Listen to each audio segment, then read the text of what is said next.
And we should be recording. So, welcome to everybody who might be doing this via YouTube. And we'll start with a little prayer in the name of the Father, the Son, the Holy Spirit. Amen.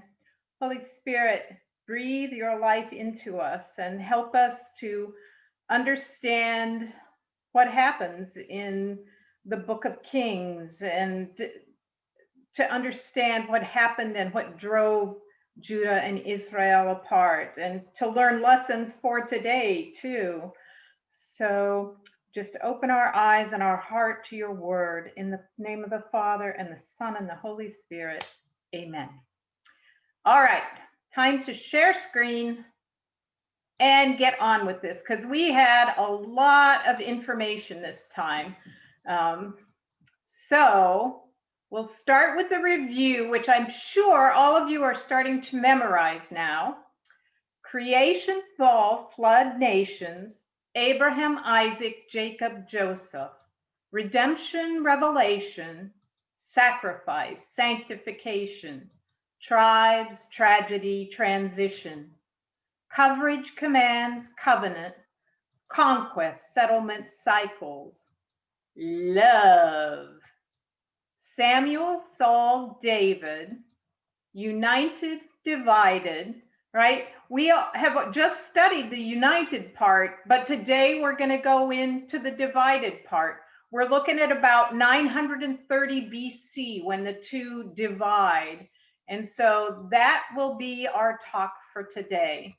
We start out with the United Kingdom, though, in chapter 1, with that question with who is going to follow David in succession to be the king of these 12 tribes of Israel.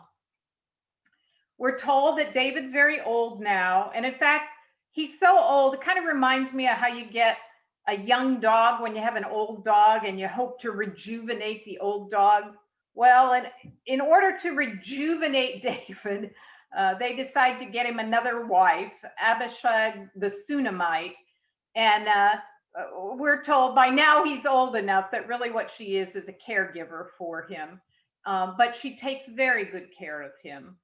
And so she's busy taking care of the old David. And meanwhile, Adonijah, his son, says, I will be king. Now, Adonijah is the fourth son of King David by one of his wives called Haggith. Right? David, like all the monarchs of that time, had many wives.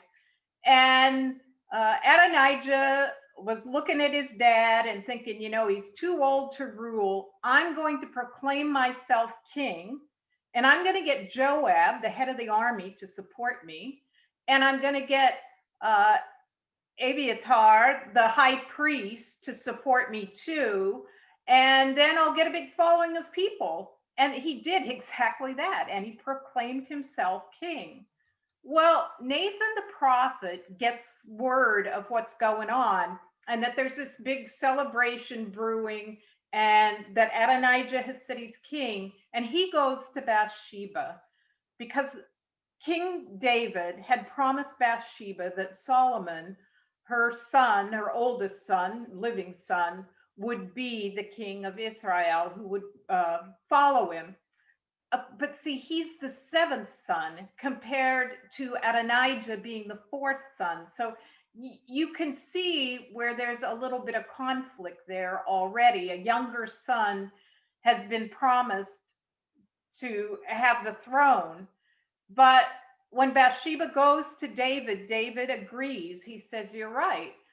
Get Nathan the prophet, get Zadok the priest, and have them go ahead and anoint Solomon as the king of Israel. And when they do it, blow the trumpets and say Solomon is king.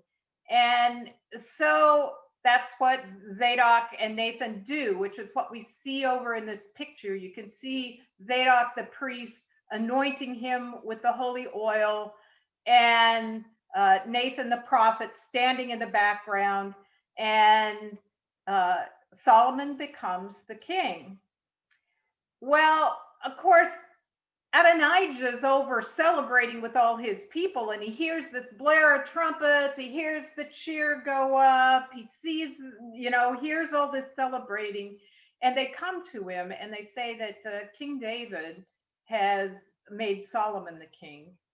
And Adonijah is afraid because he realizes David's very popular, David has united the kingdom, and so he goes to Solomon, and Solomon, at least for the moment, spares him.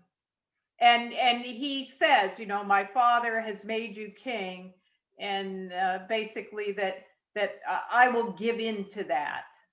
And so in chapter 2, Solomon consolidates his power. Now, David is old, but he's not dead yet. And so he has some instructions for Solomon. And I love this picture. It's a picture of Abishag the Sunamite here with David. And she looks like a granddaughter, but there's his caregiver. So what David's instructions to Solomon, he says, walk in God's way and keep his statutes. That's the biggest thing. You have to keep your faith straight. Yahweh is the only God, and you have to worship him alone.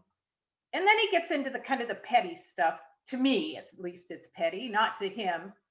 He wants him to deal with Joab for killing Abner. Remember, Abner was the commander of Saul's army, and Joab is the commander of David's present army, but David doesn't really like him because he killed Abner, Saul's head of his army, and he killed Amasa, who David had chosen to head his army. And so he wants both of those two dealt with. And Shimei, if you remember Shimei, when David was on the outs, he walked along throwing dust at David and cursing him. And then when David came back on the inn and crossed back over the Jordan, Shimei was right there apologizing, basically. And David spared his life, but now he wants his son Solomon to deal with him. And he says, be nice to Barzillai the Gileadite, who was a guy who was nice to him. He was an old man, nice to him when he came back over the Jordan. And so those are his instructions to Solomon. And so Solomon's consolidating his power when Adonijah tries a little power play, right? Abishag is David's wife, even though they didn't have relations. She is still his wife. And Adonijah comes to Bathsheba and says, I want Abishag for my wife. Would you go ask Solomon? Well, that's just not done in those times, right? The king's wife goes to the next king in power, or she's just set aside totally. And so Benaiah kills him instead. Benaiah is going to become the head of the army for Solomon, and he's kind of the hatchet man for Solomon. And so for asking for Abishag, Adonijah is killed. And Solomon also wanted Abiathar defrocked. Abiathar was David's counsel, and he was the only surviving son of Eli. And when David was running from Saul, it was Abiathar who came to him with an ephod and helped him and became his high priest and a trusted counselor. However, Abiathar was right there with Adonijah when Adonijah was claiming the kingship. And that really ticked off Solomon. So he says, you're not going to be a priest anymore. He doesn't kill him because of his relationship with David, but he does exile him and he does defrock him. Joab, on the other hand, is killed by Benaiah, and then Benaiah replaces him as the commander of the army. And Shimei is eventually killed too. What Solomon does is he tells Shimei that he is not to leave his home. And Shimei does leave his home. He goes to find 2 slaves. And when he goes to find 2 slaves, oops, Megan, I think you got unmuted here somehow. Because I hear your little. Oh, sorry. That's okay. No problem. No problem. So Shimei goes after his slaves, but he was told that he wasn't to leave his residence. And so when he comes back, Benaiah kills him. So all of David's counsel, all of his instructions about who's supposed to be dealt with are followed. In chapters 3 and 4, we learn about Solomon's wisdom. Number 1, the first thing we're told is that he marries Pharaoh's daughter. As has occurred throughout history, countries marry off each other's ruling sons and daughters in order to bring countries together. So Egypt's Pharaoh is making essentially a relationship with the United Kingdom of Israel by marrying off his daughter to Solomon. And that's going to be, we're going to find out that that's going to cause some trouble, but that's where we first learn about it. And then we're told that the Lord appears at Gibeon and he asks Solomon, "What do you want me to give you, Solomon?" And he's impressed with Solomon's answer. Solomon says, "I want you to give me an understanding mind to govern your people, that I may discern good and evil." And the Lord is like, wow, you didn't ask for riches, you didn't ask for power, you asked for wisdom and how to discern good from evil. We've asked for prudence. And so he's very impressed, and he loves Solomon, and he says, "I'm going to give you wisdom, but I'm also going to give you riches and power." And then we're given the story of the 2 harlots to show us how Solomon's wisdom works, graphically shown very good in this picture. 2 harlots live in the same house. One of them has a child, and then 3 days later, the other one has a child. And they come to Solomon because the first one says, "I had this child. 3 days later, this other woman has a child, but she falls asleep on it and it dies. And then I went to sleep, and when I woke up in the morning, the dead child was with me, and the live child was with her, but I recognized that the live child was my child." And Solomon says, the second one, of course, it says, "No, it's the other way around. I have the live child. She has the dead one." So Solomon says, "Take a sword and cut the child in 2 and give half to each woman." And of course, the real mother does what a real mother would do. The real mother says, "Give it to the other woman. Please don't slay this child." And Solomon, of course, gives it to her, recognizing that that's what the real mother would do. Because the second woman is like, "Great, that's a great answer to the problem." So Solomon kind of shines there with his wisdom and his ability to discern good and evil. We are told that Judah and Israel dwell in safety throughout his reign. And that he was so wise, he came up with 3,000 Proverbs. And we aren't going to study the book of Proverbs, but if you go and look in the book of Proverbs, it's all these natty little sayings of wisdom. And I can't remember if it's in Sirach or Proverbs, but I can remember when I was reading, both books have some just natty 2-liners, and I would have never guessed that something about leopards and spots, that I can't even think of the saying right now, but it's there in the Bible. that you can't make a leopard lose its spots, or however that little proverb goes. Anyway, Solomon comes up with 3,000 of them. Undoubtedly, several of his are contributed to the book of Proverbs.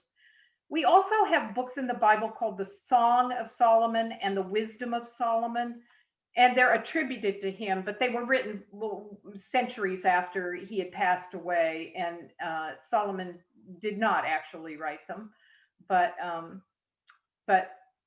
a very, very wise man. In chapters 5 through 8, we learn about the first temple, because remember that David wanted to build a temple, but God said, no, we're going to leave that to your son. And so it's going to happen. And another alliance is made with Hiram, the king of Tyre, and he supplies the materials and expertise. Tyre is out right along the coastline, and they were known for great architects. They were known for amazing building, and Hiram becomes the ally of King Solomon. Israel provides the forced labor through all the foreign tribes that are inside them, right? They didn't kill all the Moabites, they didn't kill all of the Ammonites. All these foreigners become forced labor.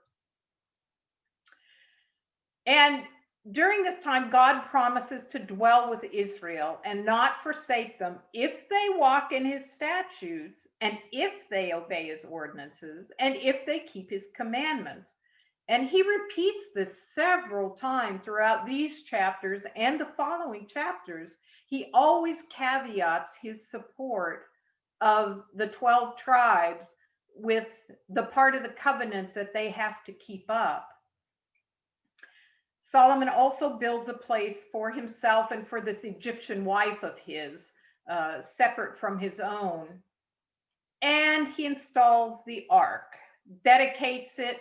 And I put a little thing about noting chapter 8, verse 27, because Solomon would have not known exactly what he was saying, but it's an amazing thing. He says, "But will God dwell on the earth? Behold, heaven and the highest heaven cannot contain you. How much less this house which I have built?" He doesn't realize that Jesus is going to come. The Son of God is going to come and dwell with man. This dwelling in the temple is going to be much just a precursor of this enormous event of the incarnation. And in this prayer to God, he prays for mercy in all circumstances, right? If a man sins against his neighbor, have mercy on him. If the Israel are defeated by the enemy because they've sinned, have mercy on them. If there's a famine, if there's a drought, all these different things. If there's a foreigner that comes to Israel and asks something of you, have mercy on him. And God is, again, impressed with what Solomon is asking for and how he wants to rule this nation. And Solomon blesses the people and then offers an enormous number of sacrifices.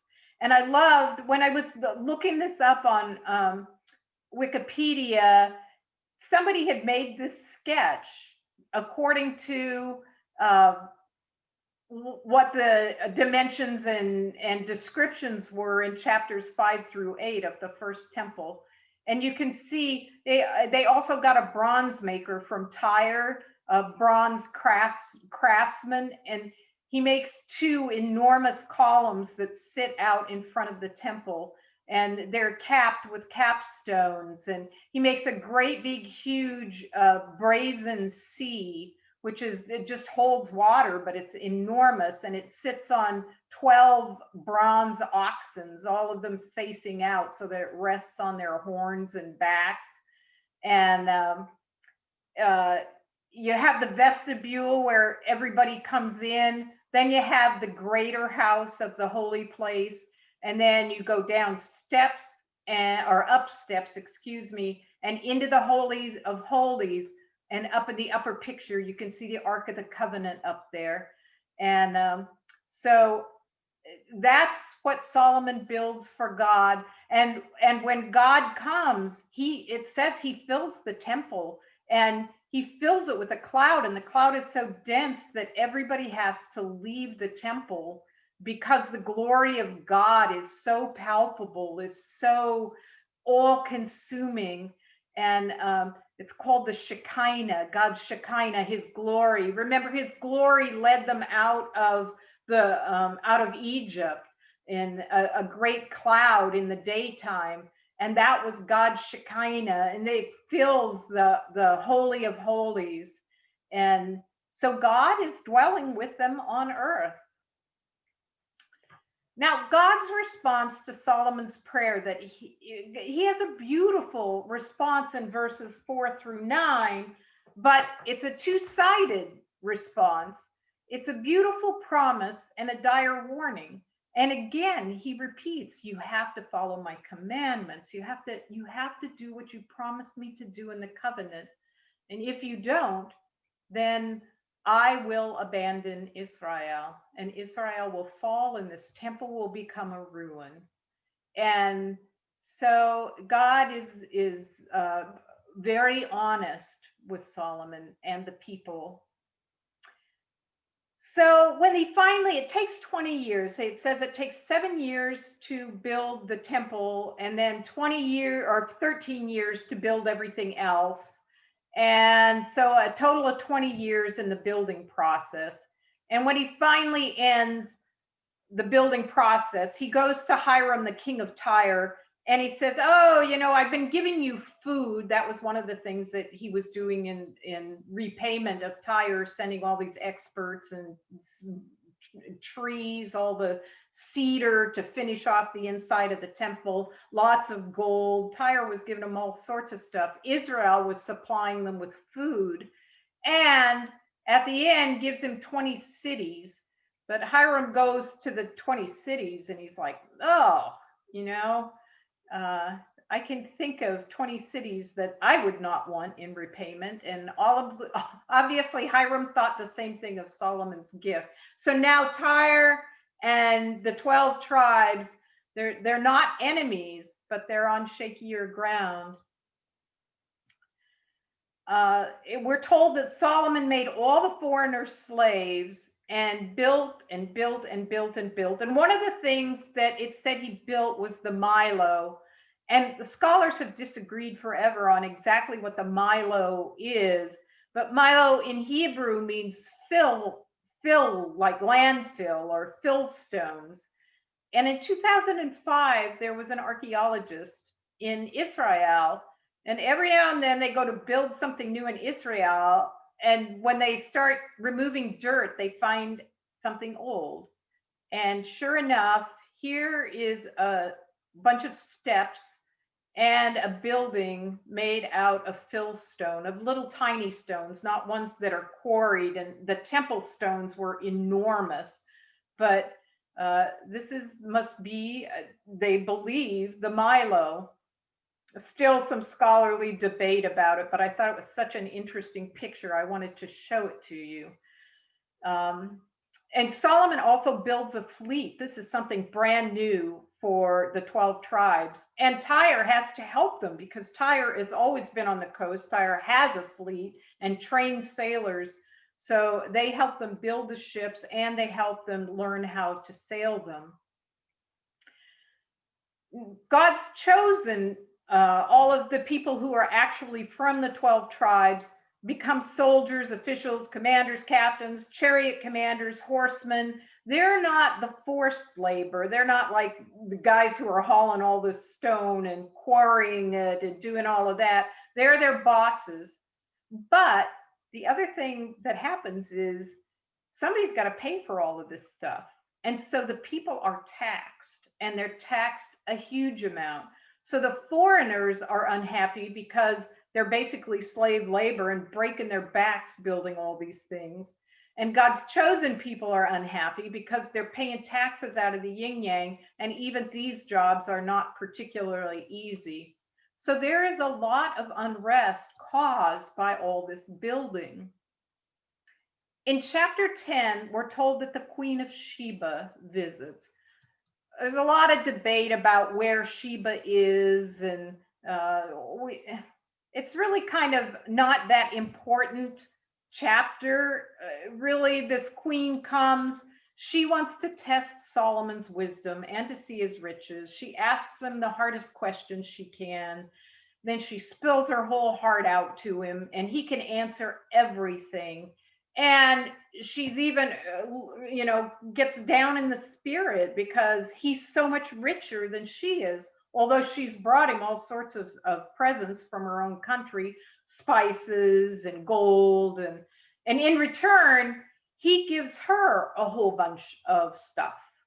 And and really, that's kind of chapter 10 in a nutshell. Although Hollywood producers and people throughout history have added a lot to the story, like, oh, well, they had a relationship. The Queen of Sheba was pregnant. She went back to her own country. She had a child by Solomon. None of that is in the Bible, I might add. Chapter 11, Solomon's heirs, and it's pictured quite well in this little picture. Solomon's heirs begin with his 700 wives and 300 concubines. Most of these are foreign women. They're not from Israel. And when they come to him, just like his Egyptian wife, they don't worship Yahweh. They worship Ashtaroth and Milcom and Chemosh and Molech, all of these foreign gods that they're not supposed to break. They're not supposed to be worshiping. They're breaking their covenant with Yahweh. And the Lord is angry. But he tells Solomon that for his sake, he'll wait until Solomon dies before he divides the kingdom. But he's not, he's so distraught with Solomon because Solomon's heart has gone with his wives. He himself builds an Ashtaroth and worships a god other than Yahweh. So he starts out being this prized son of Yahweh, and ends his life sucked in by the beauty of all these foreign wives and worshiping with them. We're told that enemies arise to the north, Hadad the Edomite, and in the south, Rezin, who is the king of Damascus. And both of these guys had escaped from when Israel was doing all this razing of cities and killing everybody. Well, of course, when you go to kill everybody in any city, some people escape. And these two escaped, and they hated Israel with all their heart.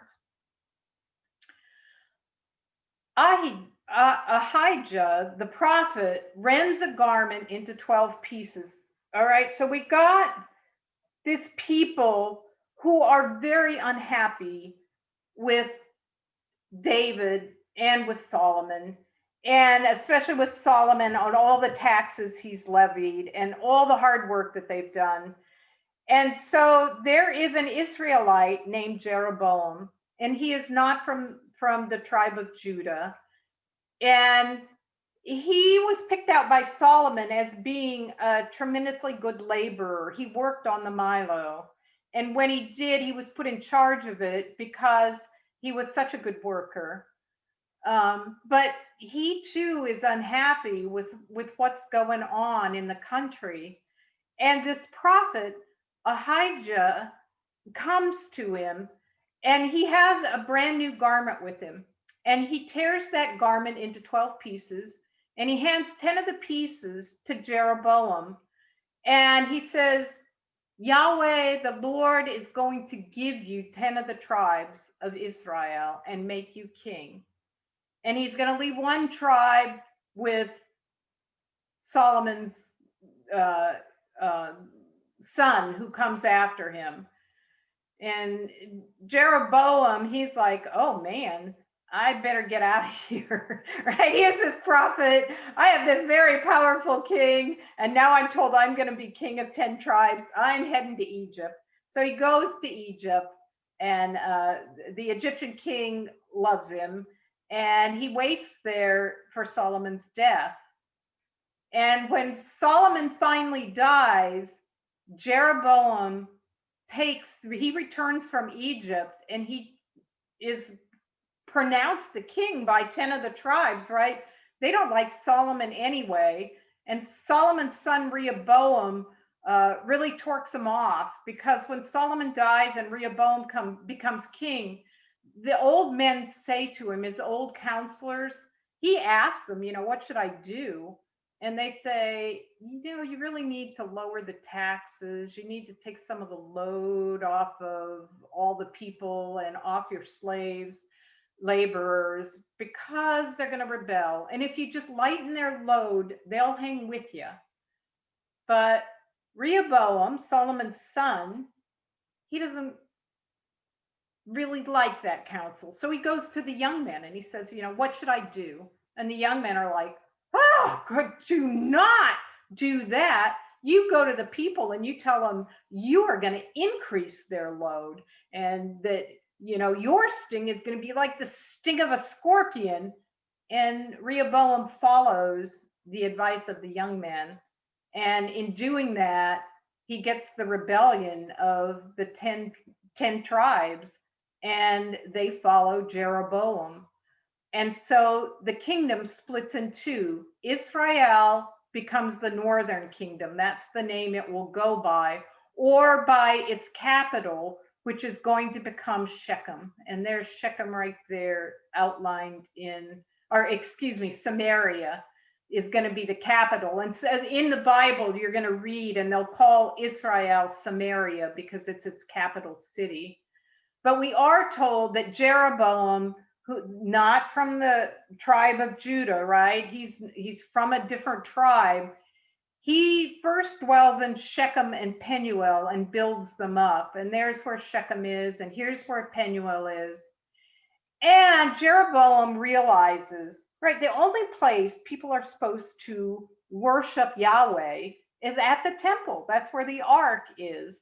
And we were told earlier that in these chapters that the ark now just contains just the 2 tablets of the law that Moses was given on Mount Sinai. But Jeroboam knows if they go down to Judah that they're probably not going to come back. They're going to be convinced by their cousins down there that they should all reunite. And so Jeroboam decides that he's going to make 2 golden calves. And they're not really supposed to be foreign gods. They're supposed to be representations of Yahweh, just like the golden calf was that Aaron made for the people when they were coming out of the Egypt, right? But that never works, because once they see the golden calf, they start to go back into this kind of nature worship of what the Baals do, right? That's how you worship Baal, is through bulls and animals out of nature. And so it's a bad decision to make. He puts one in Bethel, he puts one in Dan, and he says, when you need to go to worship, these are the 2 places you go. You worship the golden calves, which are Yahweh, and you don't go down to the temple. And he has priests, but they're not Levite, because the Levites stay with Judah. And so now he has non-Levitical priests, and he's got these 10 tribes following him, and he even makes his own feast days. And so here is where the 10 tribes were, and Judah is the southern kingdom, and its king is Rehoboam, who is Solomon's son. And that's from the house of David, right? Solomon was David's son, and Rehoboam is Solomon's son. They dwell in Jerusalem. The capital is Jerusalem. They worship primarily in Jerusalem, though we hear them go to Gibeon sometimes or other places. But the temple is in Jerusalem, and the Holy of Holies. Their priests are all Levites. And they only have 2 tribes, Judah and Benjamin. You might say, well, they have 3 because they have the Levites. But remember, the Levites never had any land. They just had cities that they lived in. And so in the Bible, they always say there are two tribes that belong to Judah, Benjamin and Judah. So that last map is kind of the comparison of the two maps. I took them right out of your Bible. They're in the back of there, and that's how they're shown, but they're not really in proportion to each other.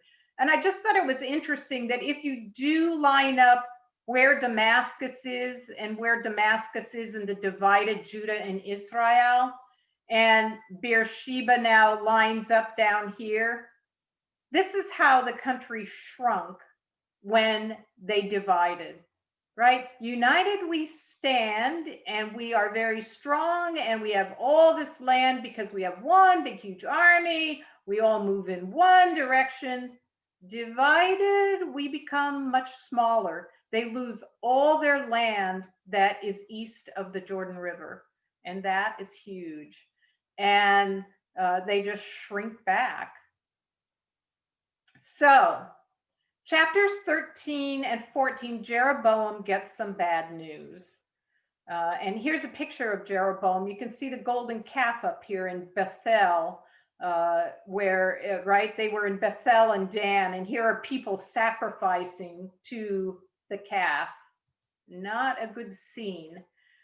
So a prophet from Judah, from the southern kingdom, is told to go up and tell Jeroboam that Jeroboam's whole line is going to be annihilated by Yahweh, because he's doing things that are not pleasing to Yahweh. He's got his people worshiping foreign gods, and he has not followed the faith and the commandments of Yahweh.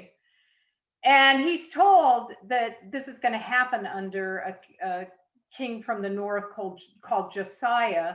And this is an unnamed prophet from Judah. Well, Jeroboam wants to talk to him, and he says, let me invite you into my house. Come and eat and drink with me. And the prophet says, nah, Yahweh told me I am not to eat or drink in Bethel. I am to go home. So he heads back south, and on the way, he stops to sleep under a tree. And meanwhile, a prophet in Bethel, another prophet who's unnamed, is told that this prophet from the south has come up and given this terrible prophecy about what's going to happen to Jeroboam and the northern kingdom. And he decides to go after him. So he gets on his donkey, he heads south, he finds a prophet resting under this oak tree, and he says, I'm a prophet too. And an angel came to me, and he said that you can eat and drink with me. So come to my house. Let's talk about what happened. So the prophet from the south heads north back to Bethel. He eats and drinks with the second prophet. And when the second prophet's sitting there, he gets this news from this word from the Spirit of the Lord that says, you tell the prophet from the south that he's going to be killed now because he was told not to eat or drink here, even though he was fooled. And so this guy blurts out that news, and then he puts him on a donkey to head him south after he's gotten him in all sorts of trouble. Well, he gets on the donkey, he heads south, but a lion attacks him. It kills him. He lays dead in the road, and the lion and the donkey just stand there. And some men from Bethel see it, and they go back to the prophet in Bethel, and they say, hey, there's a dead guy lying in the road, and there's a donkey and a lion standing next to him. And we think that the lion has ripped him apart and eaten him. And so the prophet from Bethel goes down. He puts the other prophet on the donkey, his dead body. He brings him back. He says to his own relatives, bury him in my own tomb. And then when I die, lay me in there with him. And so he feels bad about what happened to him because he fooled him. And he also realizes that what his prophecy was about Jeroboam is obviously going to be true. And in that same chapter, Jeroboam has some other bad news. His infant son is very sick. He tells his wife to go back to the same prophet that met him on the road and tore up his mantle and gave him 10 pieces, and ask him if this infant son can be cured, right? He wants that prophet to basically intercede and to bring health back to his infant son. Well, as soon as the prophet sees Jeroboam's wife, he's like, hi, what are you doing, Jeroboam's wife? He's not fooled at all. And he tells her that the infant that God actually loves this infant, and to save it from all that's going to happen to Jeroboam's family, the infant dies, and um, and Jeroboam is truly going to have all of his family die, is the news that goes to him. So that doesn't end up well for Jeroboam either. Meanwhile, down in the south, Rehoboam, who is Solomon's son, he's really no better. He has set up high places. There is worship of foreign gods in the southern kingdom too. And in fact, he's placed male prostitutes at these temples. And so you've got all, sodomy and all sorts of wicked stuff going on in the south too. So God, right, he said, if you follow my commandments, well, they're not. So he allows Egypt's Pharaoh to come up and take the riches of the temple and of the king's house. And we're told that there's continual war between the north and the south, between Israel and Judah. This is a very busy slide. It's basically a summary of chapters 15 and 16, the kings of two kingdoms. We've got Judah in the south, we've got Israel in the north. We're told Rehoboam rules for 17 years and Jeroboam for 22 years. And I'm not going to go through all of these. I'm just going to hit some high points here. One of the things I did, I wrote in red all the names of all the kings who were evil in the sight of God. They were bad, right? And if you look on the northern kingdom, every single king is bad. And that will be true as we read the rest of the history of the northern kingdom. They never have a king who is not evil in the sight of the Lord. Now, on the southern kingdom, you'll notice that Rehoboam was bad. Abijam, his son, is bad, right? They have these male prostitutes. They have all sorts of foreign gods. But Asa comes along, and Asa is good, and he rules for 41 years. And Jehoshaphat follows him, rules for 25 years, and he's good. The Lord is happy. They remind him of David. And we're even told, David was the King of Kings. Well, except for that thing with Uriah the Hittite, right? Where he stole Bathsheba from him and had him murdered. Other than that, he was a great, great king. And Asa and Jehoshaphat follow in those steps. The other thing that you'll notice is over here, all right, Nadab is Jeroboam's son, but however, Baasha kills Nadab.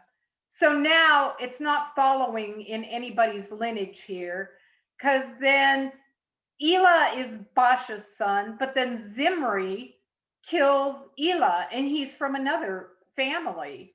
And so then Omri, who's the commander of the army, comes in and he kills Zimri 7 days after Zimri killed Baasha's son Elah. And then Omri he rules for 12 years. And he makes Samaria the capital, which is why the northern kingdom is oftentimes called Samaria. So Omri makes it the capital Samaria, and he has a son, Ahab, and Ahab is really bad. But you'll notice that there's not a handing on of the kingdom from son to son to son, whereas in the southern kingdom, the line of David always holds. Rehoboam is Abijam is Rehoboam's son. Asa is Abijam's son. Jehoshaphat is Asa's son. And it will be like that as long as the southern kingdom exists. And the other thing that you'll notice, two really long reigns here, especially with Asa. Over here, you get from 7 days up to about 22 years, but much more turnover. But I don't want to make the southern Asa and Jehoshaphat sound perfect, because they're not. I put a little asterisk down here because for both of them it says, yet the high places were not taken away, right? The high places, like people come down to the temple, they sacrifice to Yahweh, they worship Yahweh, they come on the feast days, they're right there. But then when they get back home, they head up to the high places and they sacrifice to Baal or Chemosh or another foreign god, right? Bad thing. So although they're good and God is pleased with them, they are not perfect. The story of all men, they are not perfect. In chapter 17, we get the story of Elijah the Tishbite. Elijah is the prophet of all prophets, right? When Jesus goes up on Mount Tabor with Peter and James, and they go up there and they see Jesus in his glory. And Jesus talks to Elijah, who was the prophet of all prophets, and he talks to Moses, who was the head of the law, right? So this is our introduction to Elijah. And God has told Elijah to go to Ahab, who's the king of the northern kingdom, Israel, and tell him that there's going to be a drought. And realizing that Ahab is going to be furious, he then tells Elijah first to go and hide at the brook Cherith. And he says, you'll get to this brook and I'll have the ravens come and feed you bread, right? It's sort of like the Eucharist, what we're fed by God at church. Well, Elijah is fed by the ravens bread. And then when the brook dries up, he is told to go to the widow of Zarephath. And I put Zarephath on the map for you. It's between Sidon and Tyre. And it's up here, actually in Phoenicia. And so he has left the northern kingdom. He was member of the northern tribes. That's where he lived. But he goes and hides out with this widow. And it's a pretty amazing thing too. He comes to the widow and he's been traveling, and he says, I'm thirsty. Could I have some water? And she brings him water. And then he says, and could I have a little bit of bread too? And she tells him the story. She says, this is the last of my flour and the last of my oil, and I am going to mix it together. And I only have enough to feed me and my son one last meal, and then we're going to die. And he says, do what you're planning, but give me just a little cake, a little bit of that bread. And I will promise you that the flour will never run out and that the oil will never run out. And sure enough, they never do. And again, it's kind of this precursor of the Eucharist. And oftentimes we'll get these stories along with the New Testament stories of the miraculous feeding with bread, where Jesus takes, like 7 loaves and feeds 7,000 people or 5,000 people. So he does miraculously feed them, but there's a little hiccup in there too, where the widow gets pretty pissed at him. He's living upstairs, they're living downstairs, and her son gets very, very ill and dies. And she's like, you're this prophet of God, you come to live with us, and now my son's life has been taken. And he scoops up the child, takes him up to his bed. We're told he lays on him 3 times and begs God to put the soul back into this child, which God does, and revives her son from death. So Elijah is a great miracle worker. In chapter 18, Elijah is sent back to Ahab by the Lord. And this picture is actually taken up on Mount Carmel, and it's called Elijah's Cave. And a very cool place. Anyway, we better stay in the story in order here. God tells Elijah to go to Ahab in Samaria. And meanwhile, Samaria is having this horrendous drought. And there is another prophet in Samaria called Obadiah. And Obadiah is Ahab's counselor. He doesn't like Ahab. He particularly hates Jezebel, Ahab's wife, who is a foreigner. And Jezebel has ordered that all the prophets of Yahweh be killed. And so Obadiah secretly has taken 100 of them and hid them in a cave in 2 groups of 50. And but Ahab doesn't know this. And so Ahab's trying to save some of his mules and horses. And he says to Obadiah, you go one way, I'll go another. We'll try to find something and try to save at least a little bit of our livestock. And so Obadiah has gone his way, and he meets Elijah. But of course, Ahab hates Elijah because he blames him for the drought, and he searched for him everywhere and couldn't find him, right? Because he was hiding in Zarephath with a widow. And so Obadiah is scared when Elijah tells him, go to Ahab and tell him, behold, Elijah is here. Obadiah is afraid that Elijah is just going to disappear again, that the Lord is just going to take him and spirit him off someplace else. But Elijah reassures him. He says, no, I'm staying put. I'm going to be right here with you. And so Obadiah does go to Ahab. He tells him that Elijah is there. And when Ahab sees Elijah, I love the line, he says, so it's the troublemaker of Israel. And Elijah says, you are the trouble with Israel. And he tells Ahab to have all of Israel and all of these Baal prophets that Jezebel has brought into the northern kingdom to come and meet him at Mount Carmel.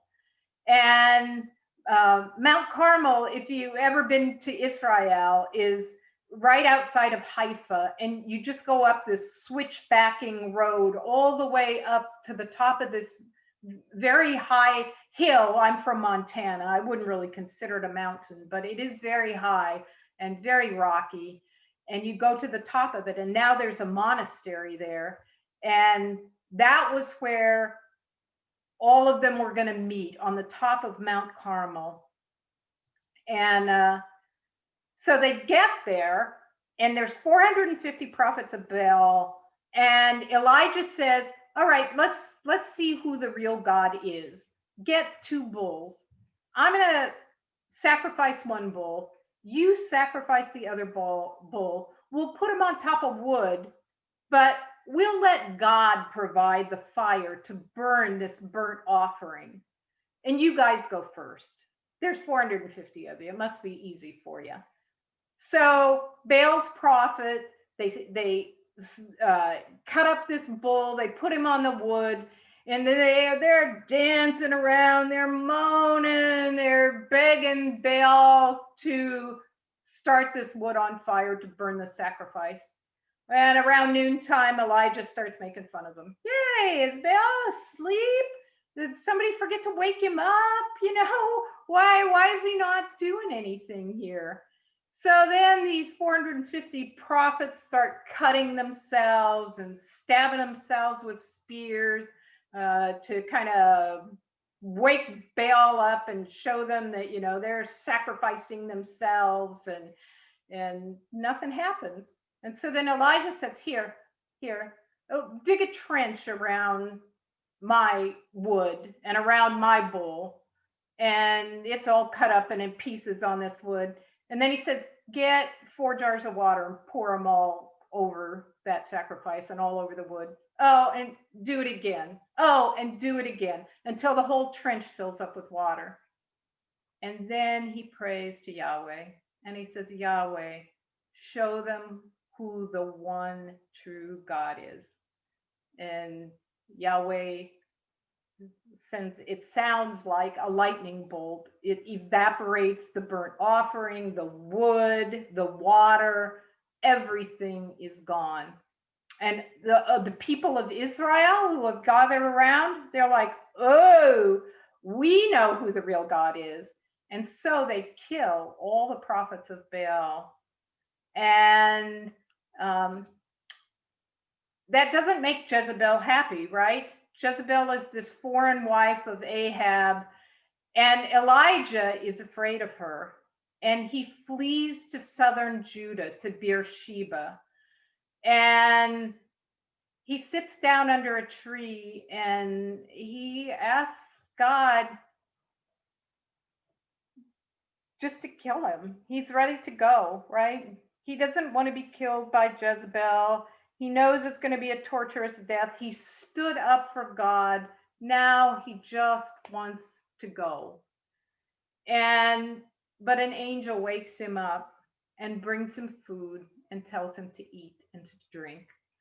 And he falls back asleep, and the angel wakes him up again and says, you have to eat because you need your strength. You're going on a long journey. You're going to go to Mount Horeb, which is also Mount Sinai. It's where Moses got the 10 Commandments. And so Elijah goes there and he goes into a cave, and God calls him, and Elijah's in this cave, and he really wants to know God. He wants to hear God. He wants to see God. But he gets in this cave, and when God tells him to come out, first there's this mighty wind, but God's not in the wind, and a mighty earthquake, but God is not in the earthquake, and a mighty fire, but God is not in the fire. And then there's this still small voice, and that is when Elijah meets God, in this still small voice. And God doesn't say, I'm going to sweep you up right now. He says instead, I want you to return via Damascus. And on your way, I want you to go to Syria and anoint Hazael, the king of Syria, and Jehu, the king of Israel. And I want you to find this guy named Elisha, the son of Shaphat, and he will be the prophet who will take your place when I finally do come and get you. And so Elijah heads off towards Damascus, and he meets Elijah along the way, and he takes this mantle that he's wearing and he throws it on Elisha. And Elijah realizes that he is to be the understudy. He is to be the next prophet. But he says, I will follow you, Elijah, but you have to wait until I go back. Can I please go back and say goodbye to my mother and father? And Elijah tells him to go. And so he was out plowing in the field. He takes the plow, turns it into wood. He slaughters the oxen. He boils them. He feeds his family. And then he heads off to serve Elijah. So in chapter 20, the Lord helps Ahab defeat Syria, which is kind of a surprise, right? Ahab is this really, really evil king married to Jezebel. But Syria is a foreign country. They always have worshipped other gods. And so Syria has lined up against the northern kingdom. Ben-Hadad has gotten together 32 kings to besiege Samaria, the capital city of the northern kingdom of Israel. And Ben-Hadad demands silver and gold and the fairest wives and children. And Ahab says to him, okay, I'll give them to you. I see that you got this huge army.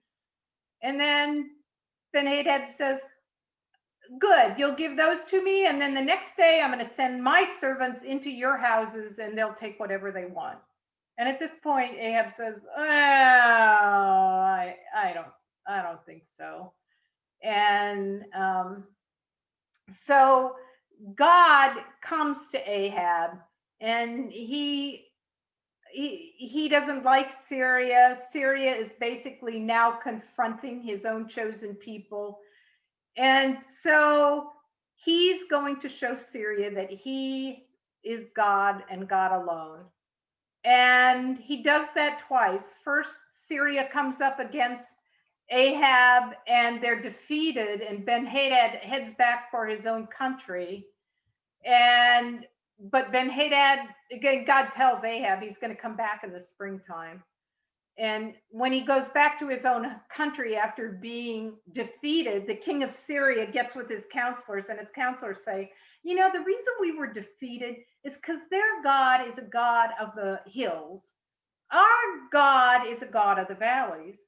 So we're going to go ahead and fight in the valley, and then we'll win. Well, it torques Yahweh off, right? He's the God of the universe. And so for a second time, he gives this enormous Syrian army to Ahab. But Ahab does something that infuriates God, which is Ben-Hadad has escaped. He's not killed. And another counselor says to him, "Hey, we're in hiding right now, but these Israeli guys, sometimes they're known for having a lot of mercy. So let's go to him and see if he'll let us live." And so then Hadad does that. He goes back and he says, your dad and my dad, they were actually friends.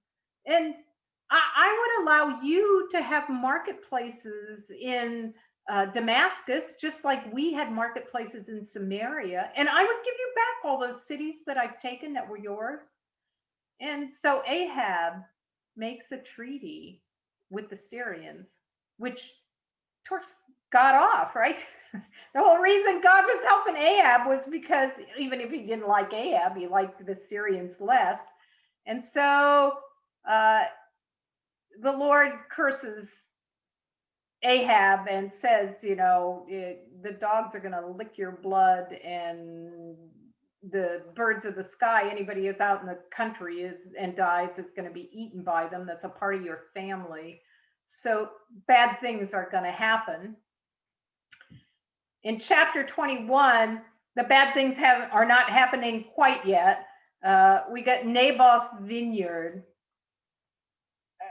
the story of it. And I like this story. I was going to make it one of Chris's picks because you oftentimes hear this story read at Mass when we're reading from the Old Testament. Usually it's Old Testament, a Psalm, and then the New Testament. Well, Naboth's vineyard is usually paralleled with a story of a vineyard in the New Testament. And so it's one that you oftentimes hear. Ahab wants to buy Naboth's vineyard, but Naboth is still a devoted follower of Yahweh. And he knows that Yahweh has given this land to his family, and you just don't go and sell your family's land. And he won't sell. And so Ahab sulks, right? He goes home, he won't eat, Naboth won't sell me his vineyard. Jezebel's like, "You're the king of Israel. Here, let me take care of this for you." So she writes a letter in Ahab's, using Ahab's name, and she sends it to Naboth's neighbors and says, "Hey, you guys get together and have a big religious fast together, and hire 2 ruffians and have them accuse Naboth of dissing the king and God, and then stone him." And that's exactly what happens. So he's stoned, and Ahab takes his vineyard. Well, after he takes his vineyard, Elijah comes to Ahab and condemns him for it, right? He's broken all these rules, and he is going to suffer for it. And right, Ahab, it wasn't even Ahab's plan, it was Jezebel's. And Ahab is taken aback by it, and he actually puts on sackcloth and asks for forgiveness. And God is so amazed that he has humbled himself and that he's repented of taking Naboth's vineyard, that he holds off his justice, that he doesn't have Ahab killed immediately.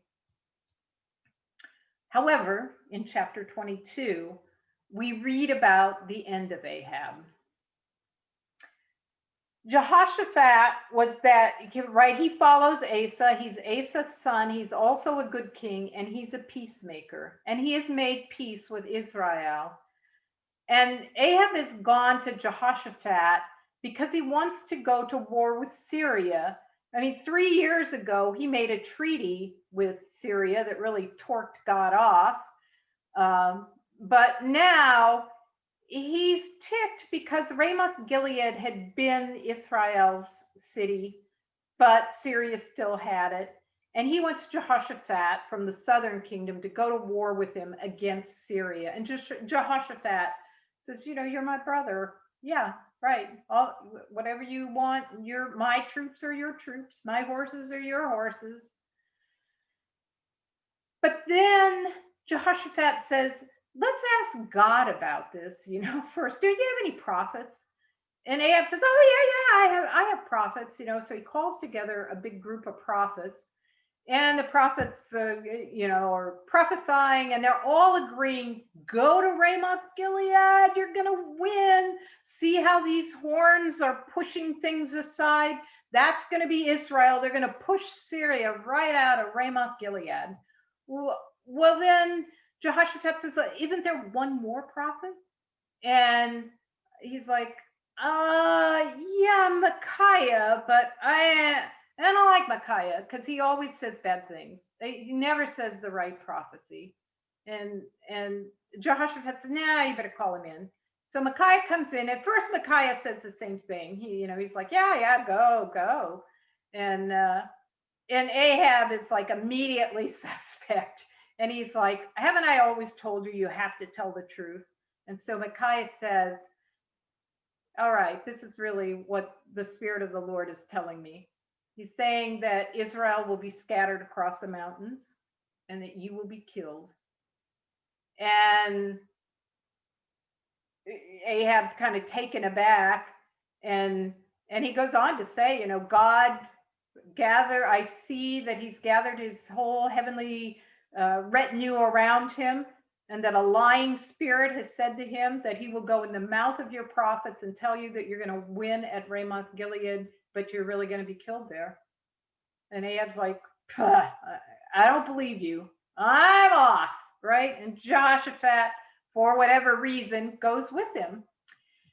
And Ahab actually tries to turn a little trick here. Ahab says to Jehoshaphat, hey, you wear all the kingly robes. You look like the king. I'm going to disguise myself as a soldier, and we'll go into battle that way. And meanwhile, the king of Syria, and because Ahab had been, allied with him for 3 years, probably kind of knew the Syrian king's mind, the Syrian king has said to his soldiers, let's not make this into a bloodbath. Just go for the king, okay? And so the Syrian soldiers go out. They want to kill Ahab. They see this guy dressed as a king. They're going to kill him when Jehoshaphat yells out. And when he yells out, they see it's not Ahab. And by some stroke of fate, of course, Yahweh, an arrow, somebody shooting an arrow shoots it, and it goes through the armor of Ahab, who's dressed as a soldier, and he is wounded. And he says to his soldiers, hey, get me out of battle because I'm wounded. And he's actually mortally wounded. And we're told that he sits in his chariot and watches the war behind him. And here he is bleeding out in his chariot. And so he dies, and they take him back to Samaria, and they wash out his chariot by the pool in Samaria. And sure enough, the dogs come and lick up the bloody water, and the harlots wash themselves in it. And that is the end of Ahab. Jezebel is still alive, but we'll see what happens to her. So God, what he promised would happen to Ahab has happened to Ahab. And we will see that what God has promised to Jezebel, she will also get. But that is the end of chapter 22 and the end of 1 Kings. So next week, we'll jump into 2 Kings and we'll read chapters 1 through 16. And on your syllabus that I emailed you, it has the same picks, chapters 2, 4, 5, 9, and 10. And that is it for this week. So I'll stop recording